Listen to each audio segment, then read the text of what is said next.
21 फरवरी 2023 Hong Kong से 17 मील दूर ताइपो के विलेज हाउस में मशहूर सुपर मॉडल एबी चोई के शरीर के कई टुकड़े मिले थे। जब पुलिस घर में दाखिल हुई तो फर्श शरीर के चिथड़ों और खून से लथपथ था। जहाँ खड़े रह पाना भी मुश्किल था। सड़न की बदबू घर के हर तरफ थी। फिर जो पुलिस ने भयावह मंजर देखा वो देखकर हर कोई सिहर उठा। शरीर के टुकड़ों को बड़े बड़े स्टेनलेस स्टील के बर्तनों में पकाया गया था। जब सूप से भरे एक बर्तन की जांच की गई तो उसमें एबी चोई का सिर था। आगे जब घर का फ्रिज खोला गया तो उसमें पैर और पसलियां मिली।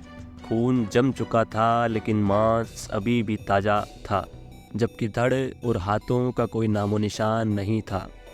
शरीर के पूरे अंग न मिलने पर एबी के अंतिम संस्कार के लिए भी 4 महीनों का इंतजार करना पड़ा, जबकि उनका धड़ और हाथ आज भी नहीं मिल सके हैं। इस विभत्स और हाई प्रोफाइल हत्याकांड ने दुनिया भर की नज़रें अपनी ओर खींच ली, लेकिन हर किसी का सवाल था कि आखिर महज 28 साल की सुपर मॉडल की किसी से ऐसी क्या दुश्मनी रही होगी जो उनके साथ ये बर्बरता की गई है। आज की अनसुनी दास्तान में बात करेंगे कत्ल की साजिश और सिरफिरेपन की सारी हदें पार करने वाले कातिलों की कहानी की। इसके लिए आप इस वीडियो को लाइक कर दीजिए। चलते हैं कहानी की ओर। साल 1994 में एबी चोई का जन्म हांगकांग के एक आम परिवार में हुआ था। उनका असली नाम चोई टिन फंग था, जो मॉडलिंग की दुनिया में आकर बदल गया था। बचपन से ही एबी का झुकाव ग्लैमरस वर्ल्ड की तरफ था। टीनेज में सोशल मीडिया के जरिए वो अपना टैलेंट दुनिया को दिखाने लगी। समय के साथ साथ उनके फॉलोअर की संख्या में इजाफा होने लगा। देखने में किसी गुड़िया की तरह दिखने वाली चोई के बढ़ते समय के साथ लाखों फॉलोअर्स हो गए। एबी चोई ने अपनी खूबसूरती और क्रिएटिविटी के जरिए बतौर इन्फ्लुएंसर हांगकांग में पहचान बनानी शुरू कर दी। पॉपुलैरिटी बढ़ने लगी तो उन्हें मॉडलिंग के भी ऑफर मिलने लगे। मॉडलिंग की दुनिया में एबी ने अपनी खूबसूरती से चंद सालों में ही ऊंचा मुकाम हासिल कर लिया। बढ़ती कामयाबी के साथ एबी की शोहरत भी बढ़ने लगी थी। उन्होंने हांगकांग के कई पॉश इलाकों में बड़ी प्रॉपर्टी अपने नाम की थी। 18 साल की उम्र में एबी 107 करोड़ की मालिकिन हो चुकी थी। 18 साल की एबी ने 2012 में एलेक्स क्वांग से शादी की थी। शादी के 1 साल बाद ही एबी ने बेटी को जन्म दिया, जिसके 2 साल बाद उनके घर में दूसरी बेटी का जन्म भी हो गया। शादी के बाद एबी ने अपने ससुराल वालों के नाम पर कहीं प्रॉपर्टीज़ ली थी। क्योंकि उनका ससुराल पक्ष फाइनेंशियली मजबूत नहीं था, ऐसे में चोई ने ही उनका खर्च उठाया था। उन्होंने अपनी पत्नी एलेक्स के भाई एंटोनी को भी अपना ड्राइवर रखा हुआ था। एबी ने अपने ससुर क्वांग काओ के नाम पर हांगकांग के सबसे मशहूर इलाके कोवलून टोंग के कुदुर हिल में एक लग्जरी अपार्टमेंट खरीदा था। इस इलाके में शहर भर के सबसे रईस लोग रहा करते थे। लेकिन शादी के 3 साल बाद ही उनका तलाक हो गया था, जिसके बाद एबी चोई की मुलाकात हांगकांग के मशहूर बिजनेसमैन क्रिस टेम फोंग से हुई, जिनके पिता मशहूर रेस्टोरेंट्स के मालिक थे। चंद महीनों के रिलेशनशिप के बाद एबी चोई ने पति एलेक्स क्वांग से तलाक लेकर क्रिस टेम फोंग चुन से शादी कर ली। तलाक के बाद एबी ने दोनों बच्चों की कस्टडी भी हासिल कर ली, जो ज़्यादातर उनकी मां के पास ही रहा करते थे। तलाक के बाद भी उनके पहले पति से उनके रिश्ते अच्छे थे। वो अक्सर पहले पति और उनके परिवार से मिला करती थी, जबकि उनका देवर एंटोनी लगातार उनके साथ बतौर ड्राइवर काम कर रहा था। ज़्यादातर मौक़ों पर एबी अपने ड्राइवर एंटोनी के साथ ही हुआ करती थी। 21 फरवरी 2023 को एबी चोई अपनी बेटी को स्कूल से लेने निकली थी। समय बीतता चला गया, लेकिन एबी न स्कूल पहुंची और न ही उनकी कोई खबर मिली। परिवार का शक था कि उनकी किडनैपिंग हुई होगी। जब हांगकांग पुलिस ने जांच शुरू की तो उन्हें एक सीसीटीवी फुटेज मिला, जिसमें सफ़ेद कपड़े पहनी एबी ड्राइवर का इंतज़ार करते हुए नज़र आ रही थी। पुलिस के द्वारा सीसीटीवीज खंगालने पर ड्राइवर एंटोनी की एक फुटेज मिली जिसमें वो एक सफ़ेद प्लास्टिक बैग में कुछ भारी सामान ले जाता नज़र आ रहा था।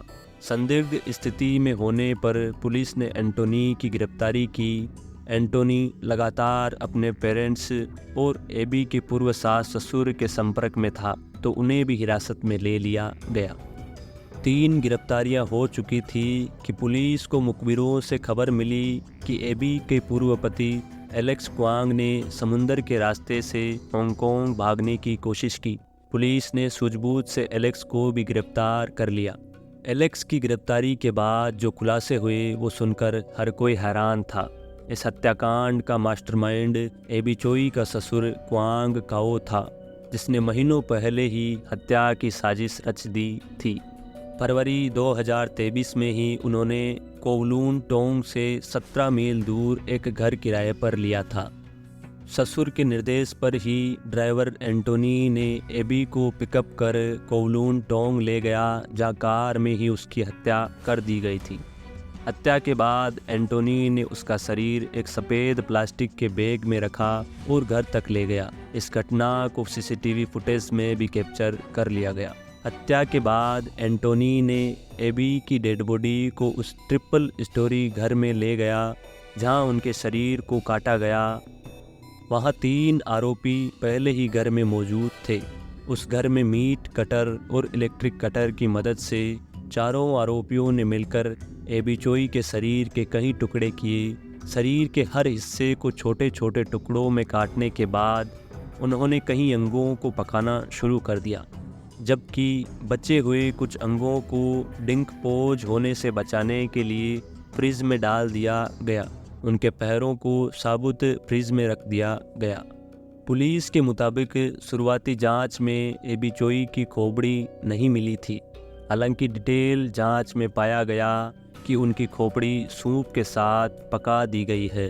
शरीर को काटने के लिए उन लोगों ने कई अलग अलग हथियार इस्तेमाल किए थे, जिन्हें गांव की अलग अलग लोकेशन में छिपाया गया था। हत्या के महज 1 हफ्ते के अंदर 27 फरवरी को हांगकांग पुलिस ने सभी आरोपियों पर मर्डर चार्ज लगाए। फिलहाल यह मामला कोर्ट में है, लेकिन सवाल ये उठता है कि आखिर एबी चोई का कत्ल उसके पहले ससुराल वालों ने क्यों किया था? क्योंकि एबी चोई ने साल 2019 में कोवलून टोंग में एक लग्जरी अपार्टमेंट खरीदा था। इस अपार्टमेंट की कीमत 70 मिलियन हांगकांग डॉलर थी, जिसकी स्टंप ड्यूटी में राहत पाने के लिए एबी ने इसे अपने ससुर क्वांग काओ के नाम पर लिया था। मौत से चंद महीनों पहले एबी इस अपार्टमेंट को बेचना चाहती थी, जिसके लिए वो इसे अपने नाम करवा रही थी।